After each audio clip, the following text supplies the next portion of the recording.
Welcome to the Real Issues. This is the third episode of this podcast whereby we talk about different issues that are affecting us each and every day, but then they rarely make it in the mainstream media. You're with me, Prince Muda.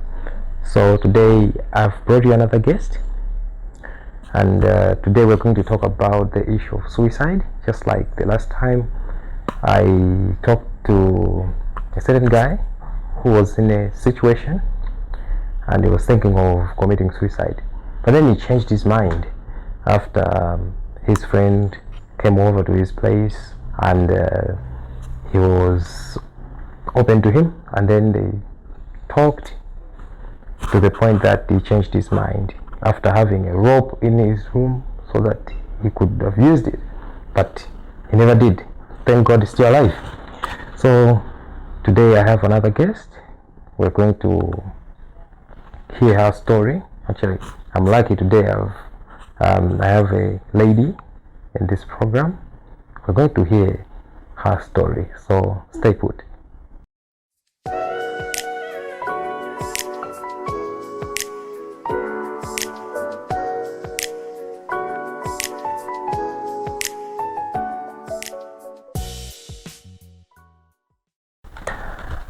Welcome back. So as I've already said, that today we have another guest. It's a female this time around. We're going to hear her story. What really happened to her to reach the extent of thinking of committing suicide. So because of the sensitivity of the story again, I will not be able to show you this particular guest of mine, and at all cost her identity will not be revealed. Welcome to the program. Thank you so much. So how are you? I'm good, how are you? I'm alright. So feel free. This is the platform where you can tell your story so that people should hear about your story. You could take a goodie out there. There are some people who are in a similar situation. They can learn from this program. They can learn from you on how you got rid of the suicide thought that you had. So first of all, how old are you? I'm 23 years of age. 23 years old. Yes. What do you do? Well, I'm currently doing school and business. Oh. Yeah. What program are you studying? I'm studying public health Public health. at one of these universities. Ah, okay. Yes. And you said that you also do business. What sort of business is it? A baker.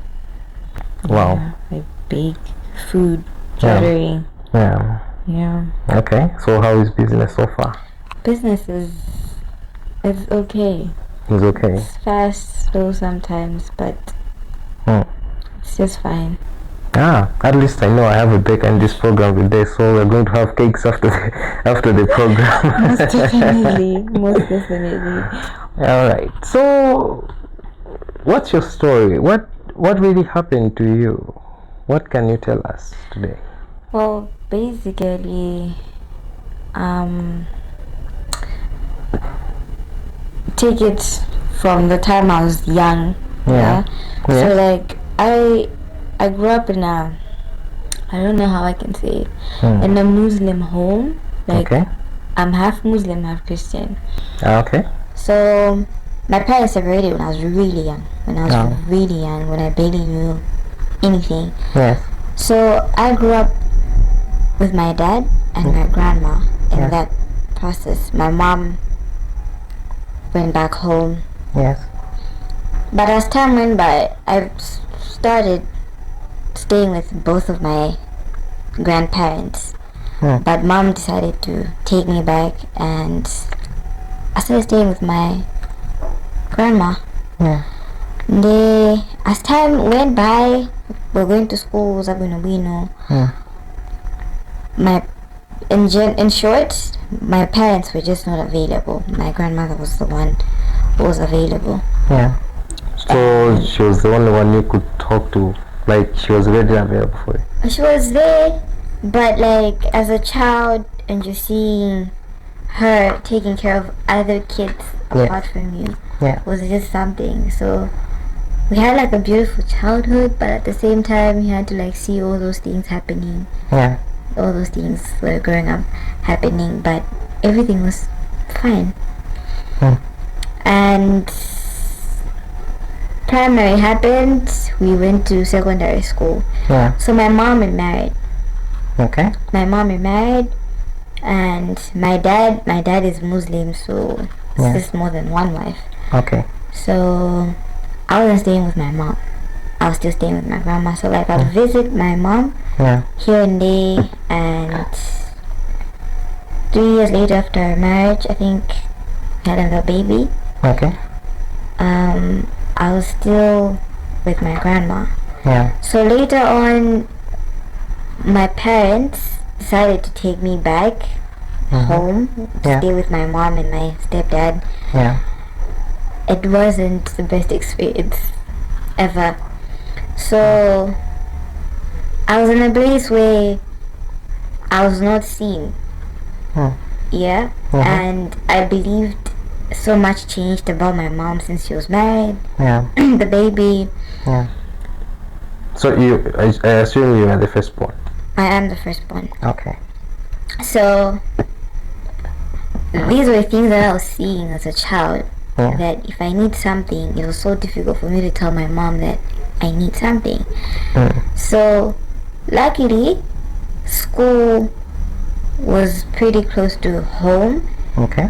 My parents' house and my grandmother's house. So when something happened at me at school, I told my grandma. My grandma was the first person to. Not your mother. Not my mom, because you felt like she was ignoring you. Not like ignoring me, but like if it's put it in a way, she's married, Johnny, and there's no food that just to like go to her and say kudi chakudi. But many na go goanga, I would tell her no daga uzamayanga kudi mwana kudi. But for me to tell my mom direct, it was so difficult. But she's your mom. She's my mom, but like, you understand, you know. So there was a time where I think as time went by, everything was okay. But now, like, I would see the normal things are not okay. Like the way this man now like goes to my stepdad. The way this man talks to me, the way he treats me sometimes. So it was kind of bad for me because it's like my mom couldn't do anything about it. So I feel like men overpower women. My mom couldn't speak up and stuff like that. And that made the environment not to be conducive for you. And healthy. It wasn't like a healthy environment. So I went back to my grandmother's house after some time. And then like I would go back and forth, but when I'm here I was like, I'm fine. And when I go there, like I'm in a very tight space. So there was a time I'm allergic to bees. Big time. So if they sting on me, I have like a bad reaction or something. So it happened good in Nandiruma on my eye. And the maid my mom wasn't around, my mom was at work. I was home that day. So the maid went and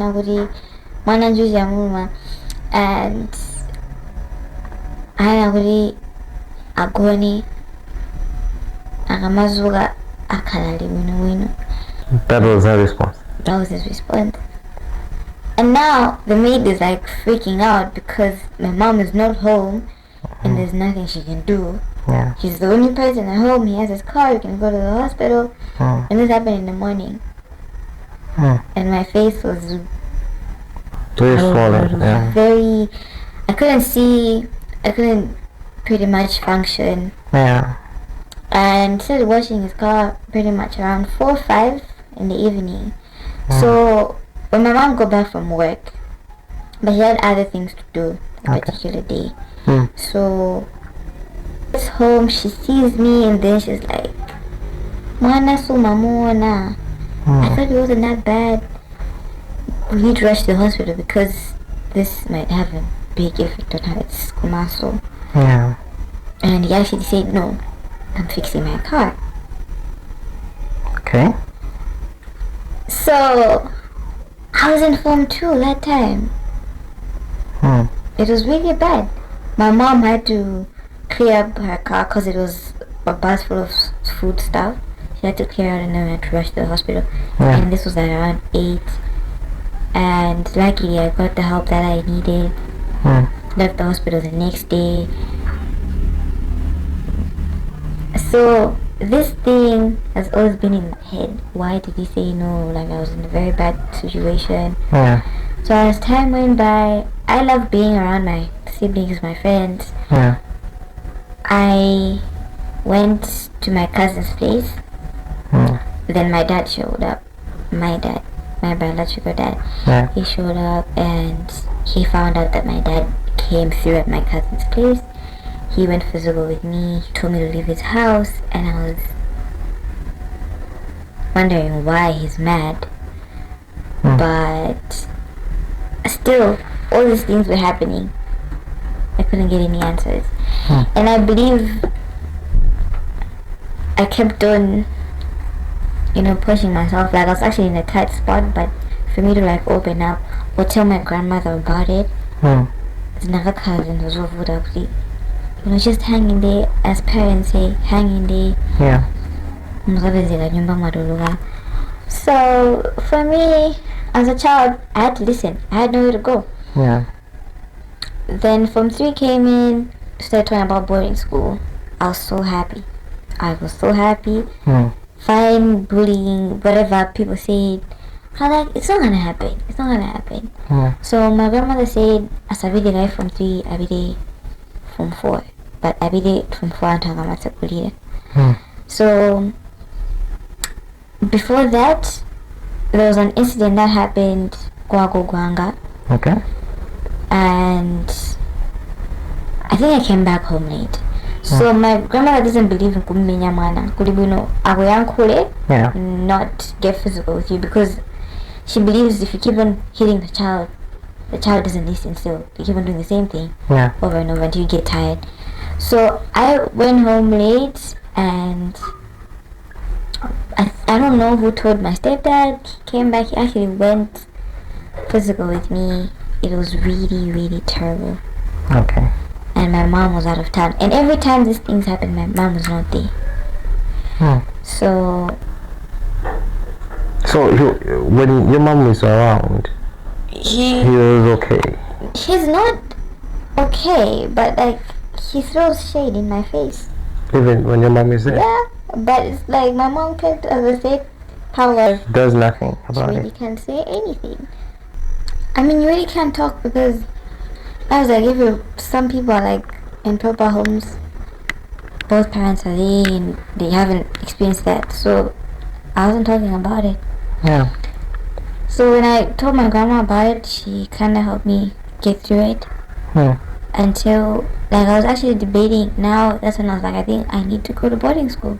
So whatever happens there, it's just kids, pretty much my age. Yeah. So I kept on talking about it. My mom was like, I think now you can go to boarding school. Form 4 comes in. I had so much pressure at school. But at the same time, I wanted to be at school. I never wanted to be home. But there were times where I would miss home, like for a day or two. I just want to see my parents. And then I'll come back the next day. So when I was going to school, he dropped me at school. Your stepdad? Yeah. So he dropped me at school. And it was okay for that day because I'm going to school. Everything is paid for, whatever, groceries, sunshine. I get to school now. Mind you, I changed my surname. So I changed my surname from my original surname to my stepdad's surname. So it was like, I own you, I can do whatever I want to do with you. that type of thing. So school is okay, school was hard, but at the same time I needed help from my parents as well. So for me to like call my mom, it was difficult unless the director comes in, and then I'll please call ma, or like when you're going home, pass by at home and get something for me. He'll bring it the next day. That was fine. But now if I really need something, I was supposed to call him for him to tell my mom, and he would say, Tinavutira, Sanchani, you can stay without those things, but I'm a girl, I need these things to carry me through, you know. And when I went back home, I think the first term holiday, home didn't feel like home. Abuse, whatever like my mom wasn't really doing much about it. And lucky enough, I stay very close to my grandma, so it's like, okay, I'm going to my uncle's house. What other abuse were you facing by then?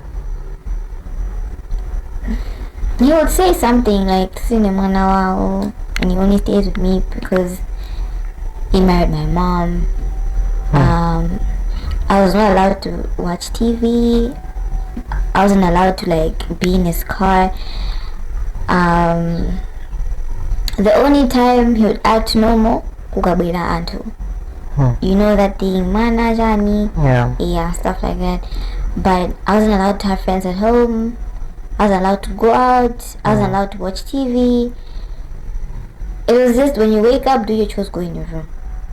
So it's like you were denied to do the things that other kids do. And were your siblings treated the same way? My siblings, I have a little brother, and that's his only child. So the treatment that he gets and what I get, totally different. It's different even till today. But it's that thing way by and you're supposed to be under those rules. So it's like you feel like you were adopted. Yeah. Or like someone else that is just, just be. So now for me to tell my mom, she would just brush it off, and it was really hurting me. Why are you doing this? I'm your daughter. And unfortunately I wasn't like in contact with my dad, because then it was actually my choice to come back home for the holidays or go back to my dad's house. But now my dad was like a big issue in my mom's, every time my dad's name pops up, Megangano. So I made a choice not to bring up my dad, or like to tell my mom, could you tell my dad about this? She'll figure out, the husband will eventually find out. So now after that happened, I was like, why am I here? Why am I born? I would question myself from time to time, and I was really young. So then I think a lot of people were not open about this whole thing of opening up, going out for therapy. It was just, I was just in a tight space. Like I would cry and then sleep the next day. Like I would start saying, I think death would be the best thing right now. If I'm not here, these people would be happy. So I went back to school. So when I was at school, I kind of got used to the environment, and you'd see maybe people talking about their families, or like people getting more things than you are. But later on I realized that comparison at school isn't the best thing. But every time I try to get in contact with my parents, they would actually say no. We'll come see you on visiting day, and don't show up the rest of the days. So for me, I'm like, what are these people really thinking about, And now the suicide thing kept on coming back and forth. Maybe if I die here, it's going to be better. People are going to cry here, not at home. And baby, how old were you by that time? I was 14, 15, somewhere there. So the suicide thought Yeah, that was like in So coming 2017. when you were 14. 17. No, okay, that was in 2017. Yeah. Yeah. So it was just clicking at the back of my head. What should I do? What should I do? But now when I was at school, it's not basically I gained so much weight, like I was a fat baby. So every time I visit the baby and your weight, so they'd actually give me medications just to like turn it down, plus painkillers. You're just supposed to have mankwara to keep you in case something happens. So I ended up like having medication with me, so much drugs, and I would start thinking about it. What if I just take this and I don't wake up anymore tomorrow? And I don't know, there would always be that certain distraction at school that don't do it. I mean, you see how it is and stuff like that. And this time around was close to my birthday. So I told my mom, people bringing stuff for their birthdays, can you please do that? Because my mom always tries that I make sure that I celebrate my birthday at school and home. Okay. So I told my mom, she said yes. And it was my birthday, so I expected my parents to call me at school, but they did not. Like, it was just a normal day because I never talked about it until a friend of mine was like, it's birthday today, and it was like, oh, happy birthday thing at school, just my friends. And day after, I was like, today is the best day to do it. So you wanted to kill yourself on your birthday? On my birthday. And to think about it, I was like, people can't be celebrating my birthday and then it should be the day after. The day passes, everything was okay. Now the other day, it was that thing in my head, do it. I took all the drugs I had and I wrote a letter. I don't remember what I wrote, but I actually wrote a letter and I left it on the bed. So like you wrote the suicide note? Yeah. I left it to go give it my parents. I don't know what happened, but I ended up at the hospital. Like, I literally woke up at the hospital. So you don't remember how many tablets you took that day? No, I took actually all of them. Yeah. As far as I remember, I took almost every drug that was the... So you wanted to kill yourself by an overdose? An overdose, right. So they called my parents. I don't know what happened, the commotion that happened. But I was at the hospital when I was gaining consciousness. They gave me milk. I don't know, like, it was a whole thing, and I'm trying to get back to my senses. Now I leave the hospital. I get back home. My mom was really sad. Now I'm getting back to my stepdad. He takes me outside, tells me to sit on the chair, not knowing this man is about to hit me. After that, I get home, come sit outside, and he gets a chain. And then tells me to sit down. He gives me the notes and tells me to read it once. It was like a whole... I don't know. That was just an extra trauma for me. You know, he went physical with me. It was really terrible. And your mom did nothing that time? My mom did not do anything. Luckily, our neighbor, he passed away that year. He was passing by, he opened the gate. That's how I escaped from it, but I got hit by him. I got back at school. I couldn't say anything. Now my friends were asking me how I'm doing, but I'm like, I'm really bruised, but it's fine. So my friends showed up, managed to get through it. So, but from now on, I kept on asking myself, why did this man hit me? Sort of counseling you, asking me what's going on, you know. So that happened, and my dad came back in the country. I found out that was like in the same year. I found out. Then I told him, Woody, I need such stuff because I'm about to write my exams. And he came through. Now, mind you, at school, they did not know him. They knew my stepdad. So my dad is like, he's not old. He works out, he's buff. So the school guys were saying, Sanga Kalibambako looks like a sugar daddy or something. But he came in with his wife to apologize. But I don't know. They ended up calling him. They dismissed me from school. He found out. Then I found my clothes outside. Go back. That's where you want to go. Chanchani. He said so much things. Then I had to like leave home to go stay with my grandma. That space for writing exams.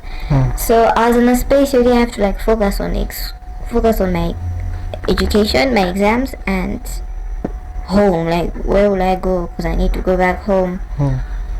Then luckily I managed to write my exams. I went back home. We stayed 6 months without talking. I wasn't allowed to like do that, watch TV, whatever. Like I was just in my room until I think we went to Lilongwe. That's when it kinda cooled down. He talked to me and then pretense, whatever. But the main reason why I decided to like take those drugs was because I felt like I was not seen by my parents. So you wanted to kill yourself because you felt like your parents were not doing enough. No. Or they were actually, I will still use the word ignoring you. Were they, you felt like you were not getting the attention that you deserved? I think so.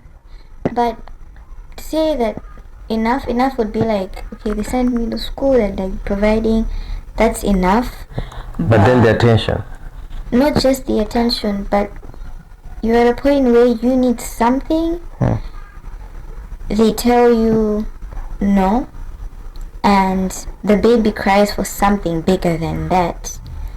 They do it, right? I'm a girl. I have needs. I have wants. So there's no way I can go outside my way to get those things when you have parents. So you felt like you as a lady, you obviously have needs and wants, and you were not getting those from your parents because you were dependent. Right. So as I was saying, I was in a space usually I'm not allowed to do everything. So it's like, you do this thing, you go out, you don't take me. You do this, you don't do it with me. You know? So it was like my escape was my friends or my escape was school. So it was that thing, if I'm not there, I'm sure these people will be more than happy to leave without me. I'm not supposed to be here or something like that. So I best believe that's why you wanted to kill myself. But from time to time, even now, I'm in a space feeling a woody. Such things happen, but I love the growth that has happened in that space of knowing what you're capable of doing with or without them. So I managed to escape from it. But the suicide bell in the head rings sometimes because like under pressure, or sometimes you feel like you can't. It's quite different from what was happening then. But like with right now, I know how to handle or deal with that thing. But the bell keeps on ringing sometimes. Like if I'm gone, things will be better. How many times have you tried to commit suicide? Countless times. I think for people that are suicidal, they can relate to this. Mm. It's either you're working and then you're like, let me just jump in front of a car, or you're in a bus and then you just wish Dangoji goes and then you die on the spot. Right? That could be a better way in Gozi, but when you know really you wanted it to happen. Or throwing myself in the water, or like drowning myself. But it's that thing that do it, but now when you want to do it you can't, because you have to think about it twice. And as Christians, you know where to go when that happens. Like when you decide to end your life, you know where to go. There's no place for you in heaven. So yeah. So you have tried to kill yourself countless times. Okay, but then have you ever found maybe somebody to talk to, maybe to have a relief when you're in that situation? No, I can say my friends big time distraction. But like when I'm with my friends, there's no way I'm talking about that, because now everyone will be down. Well, why didn't you tell us? Why didn't you tell us this, you know? So like when I'm with my friends, I'll make it positive as much as I can, because that's my distraction, and I'm not thinking about what's happening at home. So pretty much my friends, but they had no idea that this was happening. So how is the situation like at home right now? I've grown. I'm an adult. That's the best part. But also, it's not simple to push through, especially when you turn 18, 19, 20. Parents know what you want, and you're able to get your life through it. But like when I turned 20, I was also in a situation where I lost my best friend. I lost someone else very close to me. That was like something that was like, okay, I just got into this adulthood. Why is this happening? So it's, I don't know. They'll still come to me, throw shade in my face, but I'm grateful for the people that have my back. Like now I'm able to say I'm not okay. I won't talk about it, but I have people that know, oh, okay, she's not okay. She'll talk to us when she's ready to talk about it. But at the meantime, we'll give you grace. We'll be there for you. So that's the closure that I get from my friends. I really don't have to put everything out there, because everyone is fighting their battles. So I say I'm not okay, you're not okay, and I feel like it's like too much pressure. I'm putting my problems on top of your problems, and you get to worry, is she fine, instead of worrying about yours. So I feel like being silent, don't get me wrong, being silent is not the best thing to do, but being silent sometimes when you're going through it is the best thing to do. Because the more you talk about it, the more you talk about it, the more people take advantage of your weakness. Let me say, I meet a guy that I'm trying to be in a relationship with, and I explain my traumas of being hit by someone.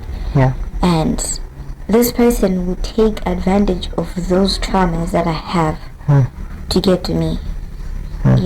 So I'm not saying don't open up to your partners. That's an important thing to do. But like, just make sure you have limits until you know this person will give me grace through it. So you, in passing, you talked of therapy.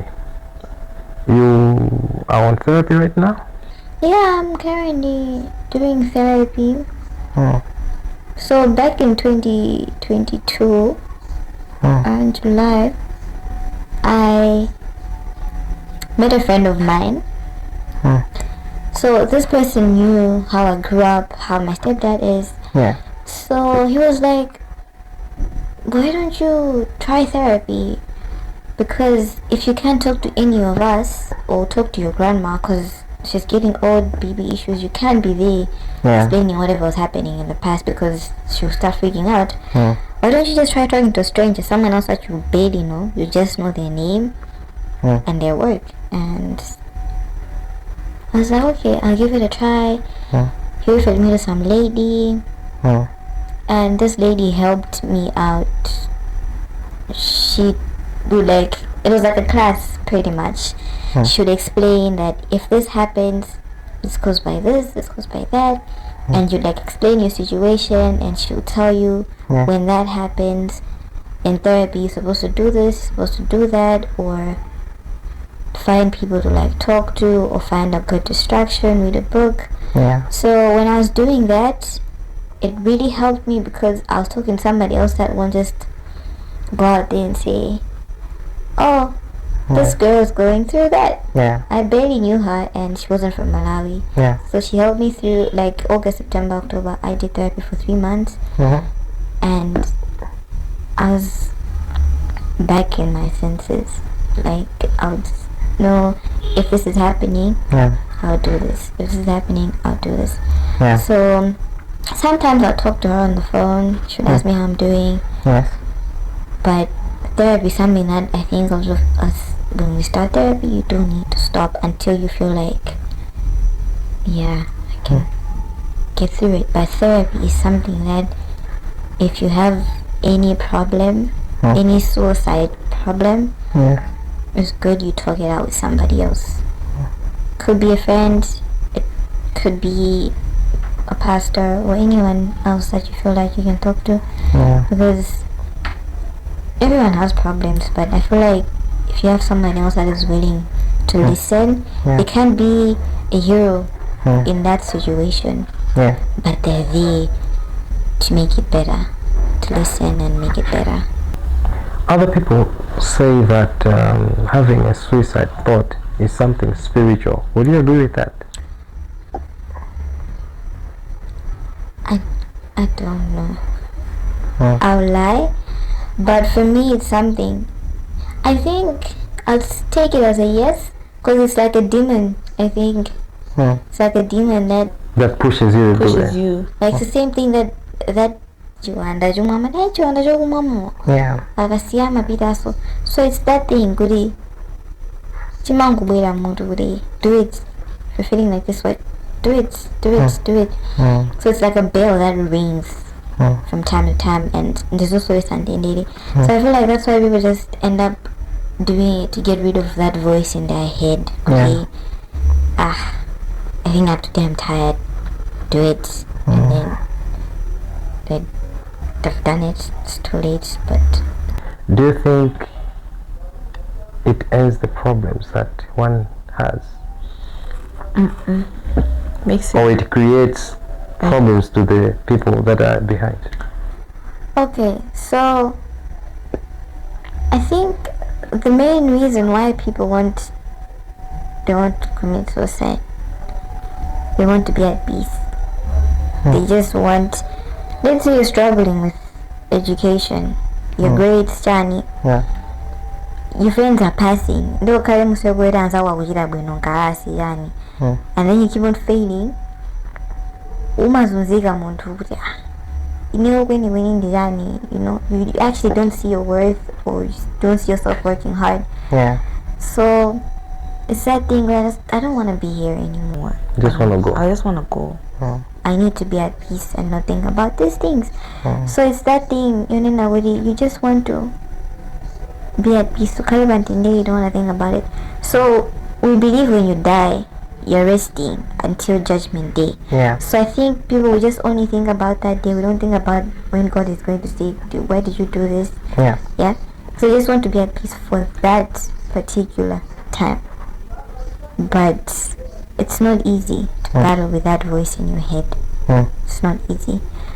So okay, as we are finishing our program today, I know there are a lot of people out there who are in a situation like the one that you are in. What can you say to them? first advice is trust God and His ways, because if you're in a situation like mine, having an abusive parent, best believe you have a beautiful home and you have, I don't know, God blesses us in so many ways. See that we have wealth, a blessed beautiful family, partners. God is going to give you the best. Yeah. And yeah, I don't like using the word hanging there, because hanging there hurts so much. Could be a job. Hanging there, you're going to find another good job when you know really your work environment is not as healthy. But first things first, trust God and His ways. You never know how you're going to get out of that situation. It could be in the next 2 years, it could be in the next 5, but trust God's ways. Second thing, when you're in a situation like mine, believe in yourself. Believe that you're able to do so much things, because as in a space, you know, really, if how can I tell my parents that I want to do this thing, or like I want to join a certain sport? There's going to be a negative comment. You know that thing? So believe in yourself. As much as there's no food to go out of a parent's way to say, I want to start sports. This is but it's a talent, yeah? So believe in yourself. Know that you're able to do it. See your worth. That's what I'm going to say. Be confident also. Yeah. So I know you're against suicide. Right now I'm really against it, because my friends have been there, my family has been there, strangers have been there, therapy. If I was to do these things while I'm doing therapy, my friends will still question. They will question and keep on questioning. They question my dead body. Why did you do this when we were doing this thing for you to be better?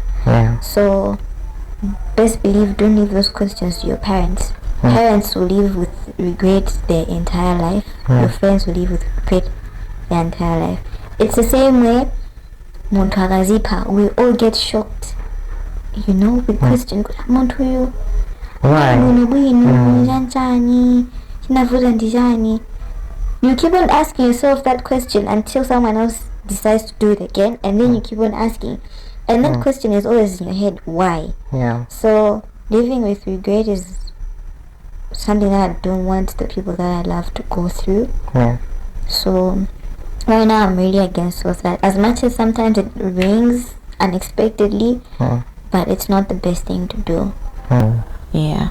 So you simply ignore it when it starts coming. The good thing is we're in a advanced space. We have music, go to my podcast, go to my YouTube channels, we have TikTok, we have whatever to keep your day going. So you just make yourself busy. I make myself busy. I love reading. I love being in the kitchen. So these are things that when that thing happens, or when I'm feeling down, I know in a calm situation anything can happen. I make sure that I distract myself from it. So the good thing is advanced world, we have smartphones, TikTok, whatever. Do something that's going to brighten up your day. Talk to someone. I'm a person that loves going out for coffee, honey. So if I have the ability to go out on that particular day, I don't risk it. I go. I carry my book with me, coffee, 2 hours I'm out, I get back home. I'm good. But if you don't have the ability to go out with coffee, there's always something. You can always find a book to read. You can find like motivation, whatever, on YouTube, Spotify, whatever, every platform. Watch a movie, listen to music. These are the best distractions a person can get if they're in that situation. It's not simple to have depression and then someone else was like, you're an issue. Doesn't make sense to the person because I've been there. Kumano, not everybody has the ability to go for therapy. Kumano, if you have something that makes you happy, kaya nzako, kaya kuyenda, kaya kupiga, gather yourself, gather your strength, gather your energy, and do it. I believe in affirmation. I tell myself every day that I can do it, I can do it, I can do it, and I keep on telling this every single day. I wake up, I can do it, I can get through it. It's not easy, but one step at a time. Thanks for your time. Thank you so I much. know you had a lot of things to do, but you spared some time so that we could talk, so that other people could also hear your story. And I'm sure somebody will be inspired by how you handled it and the way you are living right now. So, just like I had said previously, suicide is not a good thing. And today we also had our guest who has been going through a lot, having an abusive parent, not receiving or not having the attention she deserves from the parents. These things are happening, and they're common, not only here in Malawi but all over, you know. And still we'll talk about the suicide issue, because just 2 days ago a 12-year-old girl in Mangochi hanged herself because her mother had they had a conversation and then she didn't take it well. She hanged herself. So a 12-year-old. So you can imagine, even these days kids are committing suicide. What is making them where are they getting the courage to tie up a rope and put it on their neck? Something that is serious, and we really need to do something about it. So I'll see you next time.